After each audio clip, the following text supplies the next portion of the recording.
Bonsoir à tous et à toutes, ravis de vous revoir et de partager un moment littéral avec Zot. Bien évidemment, je ne pourrais pas le faire sans mon acolyte Koulsoum. Koulsoum, comment il est? Il est bien, bonsoir Zot toutes. Merci de recevoir à nous tous les mercredis, bien posé dans le canapé chez Zot.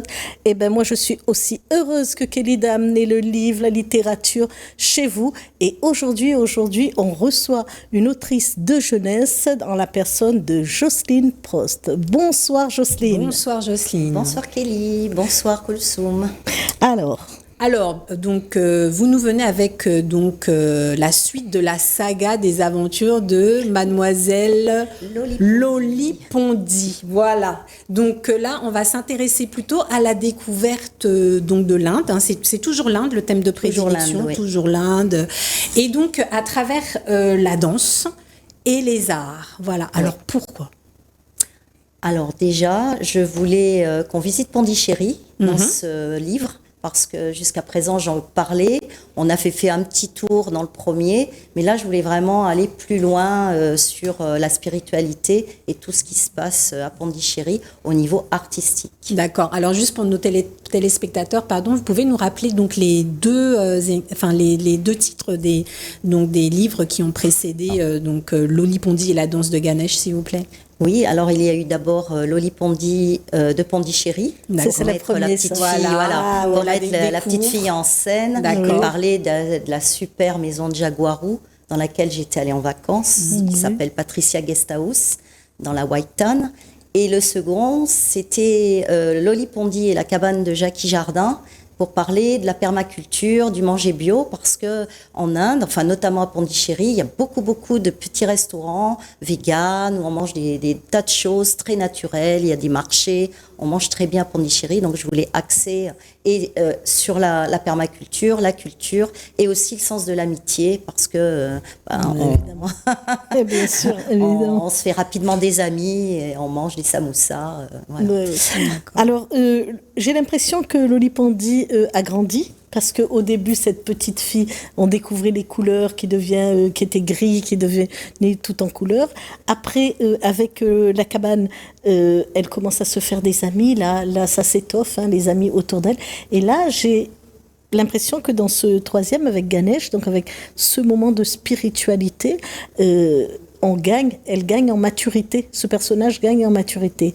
Est-ce que vous pouvez nous parler un peu de Ganesh, de cette danse de Ganesh? Oui, qu'est-ce qu'elle signifie? Parce qu'il y a beaucoup de petites indications dans le livre. Enfin, on ne va pas tout dire. Il faut que les spectateurs viennent chercher ce bouquin. Mais il y a des références quand même à Ganesh. Oui, enfin, déjà, je parle surtout du temple de Ganesh, parce que c'est une des premières choses que j'ai faites à Pondichéry.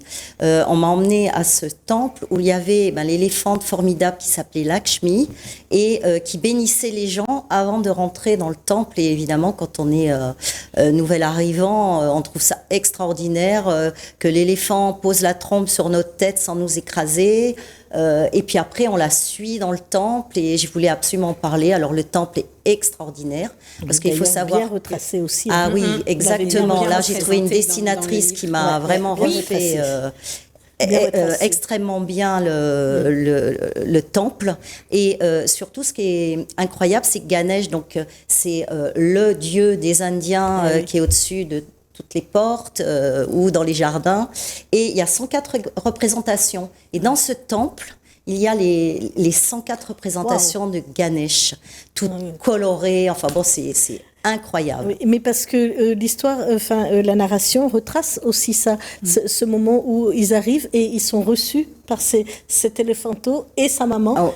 Qui et je voulais vraiment en parler parce que c'est vrai que Lakshmi était devant le temple et à heure régulière, elle faisait le tour. Alors il y avait 50 cm de chaque côté. Et suivi par une procession, et après tout le monde allait se faire bénir, et même l'ami qui m'accompagnait avait demandé l'autorisation, et je suis allée me faire bénir par les prêtres là-bas, alors que j'étais la seule oreille. Donc c'était un moment de spiritualité extraordinaire, parce que là on m'avait posé de la cendre entre les deux yeux, enfin bon, j'étais une petite fille émerveillée. Enfin bon, j'avais 5 ans là-bas. C'était extraordinaire, franchement. Et cet émerveillement, justement, on le retrouve à travers les couleurs. Tout à l'heure, vous avez parlé donc de votre illustratrice, c'est ça? Donc on va pas déformer son nom, Ishani Samaradunga, c'est ça. Donc elle est d'origine indienne. Elle est sri-lankaise. Elle est sri-lankaise. Elle est sri-lankaise. Donc comment ça s'est passé la collaboration? L'histoire de l'illustration des livres, c'est assez compliqué. Donc la première illustratrice du premier livre, je l'avais trouvée sur un site internet. Oui, je me souviens. Et elle était turque, mais vivait à Lyon. Ensuite, pour le deuxième livre, elle n'a pas voulu suivre. Et j'ai trouvé une dessinatrice ici, qui était mon esthéticienne. Ah d'accord. Anne-Claire Payette, et qui m'a dit, mais moi j'avais fait cette formation, je veux bien le faire. Mais elle n'a pas voulu suivre pour le troisième parce qu'elle a eu un bébé. Et je suis retournée sur un autre site et j'ai rencontré cette fille qui était enthousiaste. Je lui ai envoyé le livre qui a mis 4 mois pour arriver au Sri Lanka, mais elle est extrêmement fière d'avoir participé au projet et elle l'a fait vraiment avec son cœur, ça se voit. Et il est différent parce que c'est en 3D. Voilà mon temple. Mais ce qui se voit, c'est qu'elle est de là-bas parce que les détails. Oui. Alors les détails du temple, les détails de la danse. Exactement. Alors on a des super postures de la danse alors Bharata Natyam. Oui. Et vraiment tous les Indiens du Tamil Nadu ou originaires de Pondichéry du Tamil Nadu connaissent cette danse parce que c'est la danse classique la plus ancienne du Tamil Nadu et elle est dansée dans toutes les cérémonies spéciales, notamment religieuses. Voilà, c'est vraiment une danse alors qu'elle a des pas très compliqués, très stricts. En plus, très encadré, et c'est absolument merveilleux. Elles mettent les mains comme ça, les pieds autrement. Enfin, c'est pareil, c'est un moment de joie. Codifié et en même temps, voilà. Mais alors, justement, moi, quand j'ai lu Loli Pondi et la danse de Ganesh, j'ai eu l'impression d'être... Alors, excusez-moi pour la comparaison, j'ai eu l'impression finalement d'une remasterisation des Fables de La Fontaine version indienne. Grosso modo. Voilà, je veux pas vous... c'est-à-dire que c'est mon auteur préféré, c'est la base. C'est la base de l'éducation de mes enfants. De toute façon, les Fables de La Fontaine, exactement. Le côté, justement, bestiaire, où il y a chaque bestiaire, en fait, a une symbolique, quelque part. Et j'aimerais revenir sur le personnage. Moi, j'ai bien aimé Papoun Kadzieu. C'est-à-dire que Papoun Kadzieu, j'y avais déjà pensé, bien sûr, mais j'ai un enfant enseignant qui me dit le méchant ou le coquin du deuxième livre est pas assez coquin et pas assez, il faut un vilain pour intéresser les enfants. Les enfants adorent les vilains. C'est-à-dire qu'il était il faisait Savard le serpent. Il était gentil. Un faux. Mais là, c'est pareil, c'est un faux méchant. Donc on l'appelle Papoun Kadzieu parce qu'il a des marques de chaque côté des yeux. On a l'impression qu'il en a 4. Et bon, bien sûr, c'est un petit macaque qui fait plein de bêtises. Et puis à la fin, tout se passe bien. Tout rentre dans l'ordre. Mais bon, il fait plein de bêtises quand même. Ouais. Et donc, je sais aussi que par ailleurs, vous êtes investi en Inde et que vous avez un orphelinat qui vous participez à aider, à éduquer, à donner un peu de sous pour éduquer. Donc c'est. Ouais. Alors c'est pas seulement ça. Alors je fais partie de l'association Un enfant, un rêve, un avenir, avec 2 filles formidables qui sont à Bondu, à côté de Lille, et que j'ai rencontrées grâce à mon livre, grâce au premier livre. Une autre femme de l'association est venue en vacances à La Réunion, a demandé à acheter mon livre, à me rencontrer, et elle m'a parlé de cette association. Donc effectivement, je m'occupe notamment à La Réunion de récolter des fonds pour l'orphelinat de Pondichéry, mais on a de plus en plus de succès, notamment les filles en métropole qui font 3000 pots de confiture chaque été et qui vont sur toutes les foires de Navarre pour vendre les pots de confiture et les gens donnent ce qu'ils veulent. Le département participe.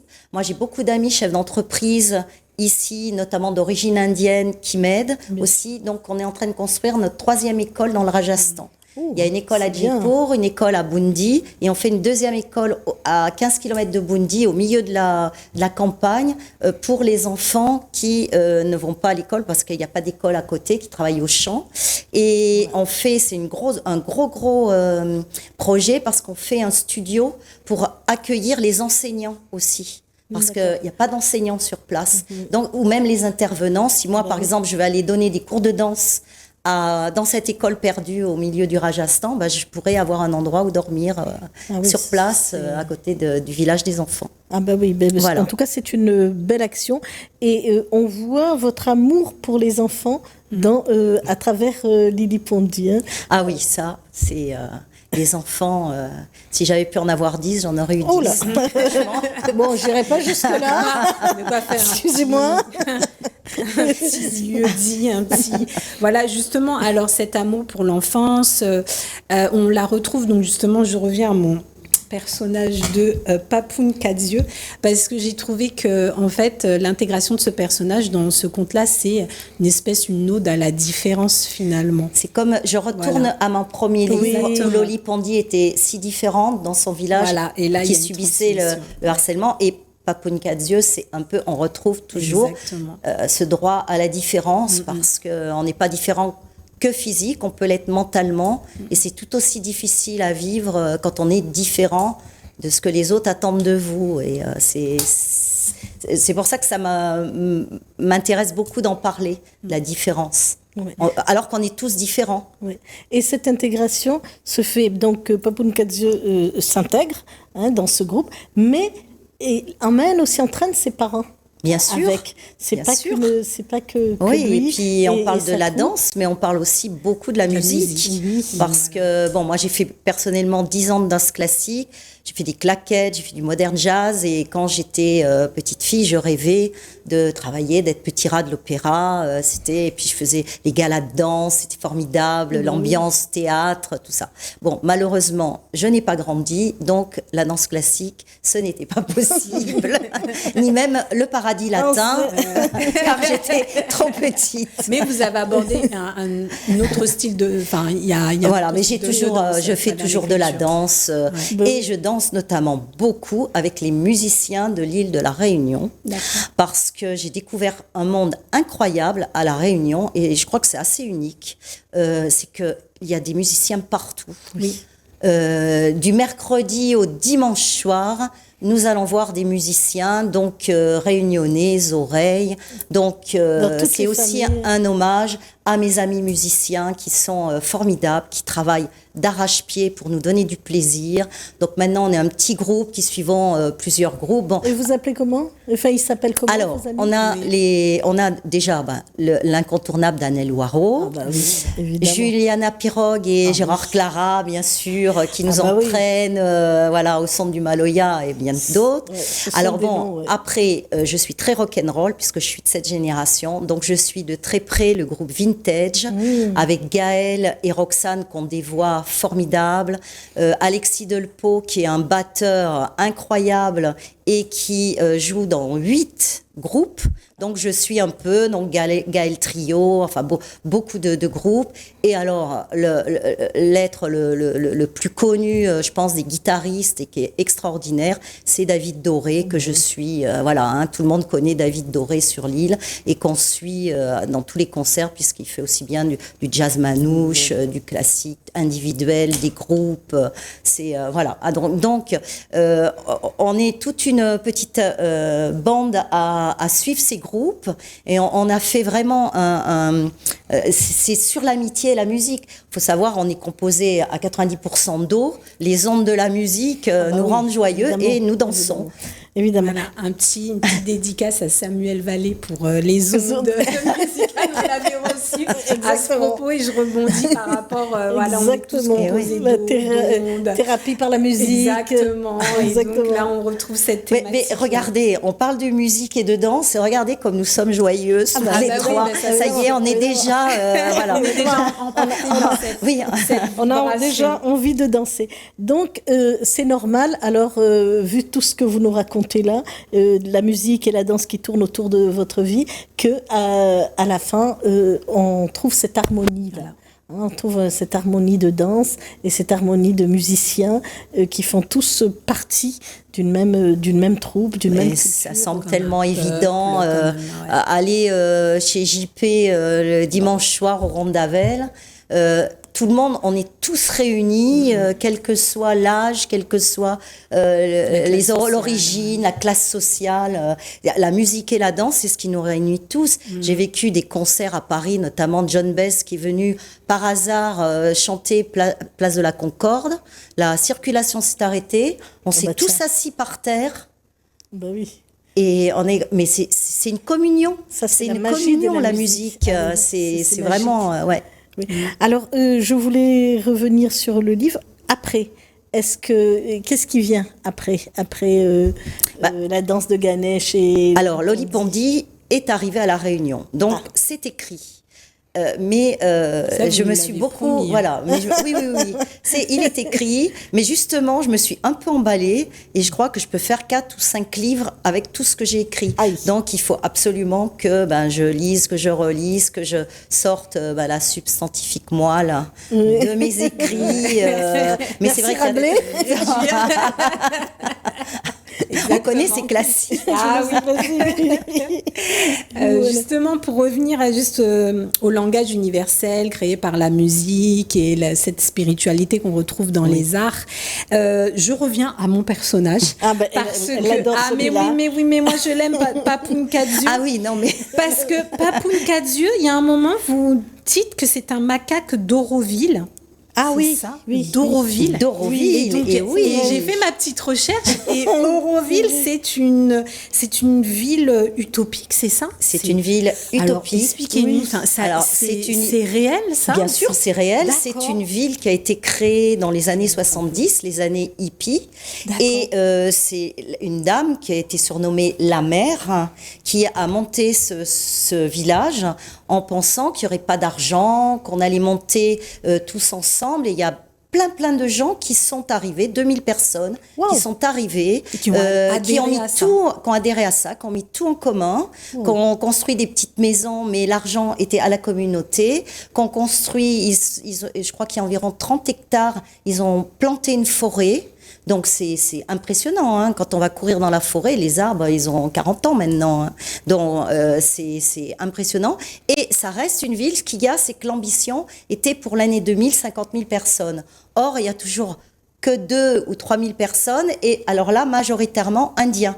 Alors qu'au départ, c'était des gens européens qui étaient venus, enfin les hippies qui étaient venus sur cet esprit de partage, tout cet esprit de communauté qu'il y avait dans les années 70.